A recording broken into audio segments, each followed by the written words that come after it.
ಎಲ್ಲರಿಗೂ ನಮಸ್ಕಾರ. Welcome back to my channel. ಇವತ್ತು ಸ್ವೀಟ್ ಕಾರ್ನ್ ಸ್ಟ್ರೀಟ್ ಸ್ಟೈಲು ಯಾವ ರೀತಿ ಮಾಡೋದಂತ ತೋರಿಸ್ತಾ ಇದ್ದೀನಿ. ಒಂದು ಜೋಳ ಫುಲ್ಲು ಬಿಡಿಸಿ ಬೇಯಿಸ್ಕೊಳ್ಳೋಕ್ಕಾಗ್ತಾಯಿದ್ದೀನಿ.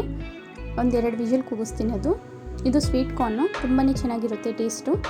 ಸ್ನ್ಯಾಕ್ಸ್ ಟೈಮ್ಗೆ ರೆಸಿಪಿ ಇದು. ಇದನ್ನು ವಾಶ್ ಮಾಡಿ 3 ಭಾಗ ಮಾಡಿ ಕುಕ್ಕರ್ಗೆ ಹಾಕ್ಕೊಂಡಿದ್ದೀನಿ. ಸ್ವಲ್ಪ ಅದು ಮುಳುಗೋಷ್ಟು ನೀರು ಹಾಕ್ಕೊತಾ ಇದ್ದೀನಿ. ಅದಕ್ಕೆ ಒಂಚೂರು ಉಪ್ಪು ಹಾಕ್ಕೊಳ್ತಾ ಇದ್ದೀನಿ.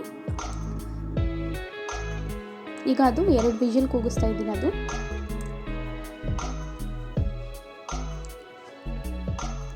ಈಗ ಬೆಂದಿದೆ ನೋಡಿ, ಅದೆಲ್ಲ ಬಿಡಿಸ್ಕೊಳ್ತಾ ಇದ್ದೀನಿ. ಈಗ ಬಾಣಲಿಯಲ್ಲಿ ಒಂದು 2 ಸ್ಪೂನಷ್ಟು ಎಣ್ಣೆ ಹಾಕ್ಕೊಂಡಿದ್ದೀನಿ. ಸ್ವಲ್ಪ ಖಾರದ ಪುಡಿ ಹಾಕ್ಕೊಂಡಿದ್ದೀನಿ. ಖಾರ ನೋಡಿ ಹಾಕ್ಕೊಳ್ಳಿ. ಈಗ ಅದನ್ನು ಸ್ವಲ್ಪ ಫ್ರೈ ಮಾಡ್ಕೊಳ್ತಾ ಇದ್ದೀನಿ. ಈಗ ಕಾರ್ನ್ನ ಹಾಕ್ಕೊಳ್ತಾ ಇದ್ದೀನಿ, ಜೋಳನ. ಇದನ್ನು ಒಂದು 5 ನಿಮಿಷ ಫ್ರೈ ಮಾಡ್ಕೊಳ್ಬೇಕು. ಸ್ವಲ್ಪ ಸಕ್ಕರೆ ಹಾಕ್ಕೊಳ್ತಾ ಇದ್ದೀನಿ. ಒಂದು ಸ್ವಲ್ಪ ರುಚಿಗೆ ತಕ್ಕದಷ್ಟು ಉಪ್ಪು ಹಾಕ್ಕೊಳ್ತಾ ಇದ್ದೀನಿ. ಈಗ ಇದನ್ನ ಹಾಕ್ಕೊಂಡು ಒಂದು 5 ನಿಮಿಷ ಚೆನ್ನಾಗಿ ಫ್ರೈ ಮಾಡ್ಕೊಳ್ತಾ ಇದ್ದೀನಿ. ಈಗ ಇದಾಗಿದೆ. ಸ್ವಲ್ಪ ಕಲರ್ ಚೇಂಜ್ ಆಗುತ್ತೆ, ಅಲ್ಲಿಗಂಟ ಫ್ರೈ ಮಾಡ್ಕೊಳ್ಳಿ. ಈಗ ಒಂದು ಬಟ್ಲಿಗೆ ಅದನ್ನು ಹಾಕ್ಕೊಳ್ತಾ ಇದ್ದೀನಿ, ಜೋಳನ ಫುಲ್ಲು. ಸ್ವಲ್ಪ ಕ್ಯಾರೆಟ್ ತುರಿ ಹಾಕ್ಕೊಂಡಿದ್ದೀನಿ. ಒಂದು ಸ್ವಲ್ಪ ಕೊತ್ತಂಬರಿ ಸೊಪ್ಪು ಹಾಕ್ಕೊಂಡಿದ್ದೀನಿ. ಅರ್ಧ ಟೇಬಲ್ ಸ್ಪೂನಷ್ಟು ಚಾಟ್ ಮಸಾಲ, ಒಂದು ಸ್ವಲ್ಪ ಮೆಣಸಿನ ಪುಡಿ, ಒಂದು 1/4 ಸ್ಪೂನಷ್ಟು ನಿಂಬೆಹಣ್ಣು ರಸ ಹಾಕ್ಕೊಂಡು ಇದನ್ನು ಮಿಕ್ಸ್ ಮಾಡ್ಕೊಂಡಿದ್ದೀನಿ.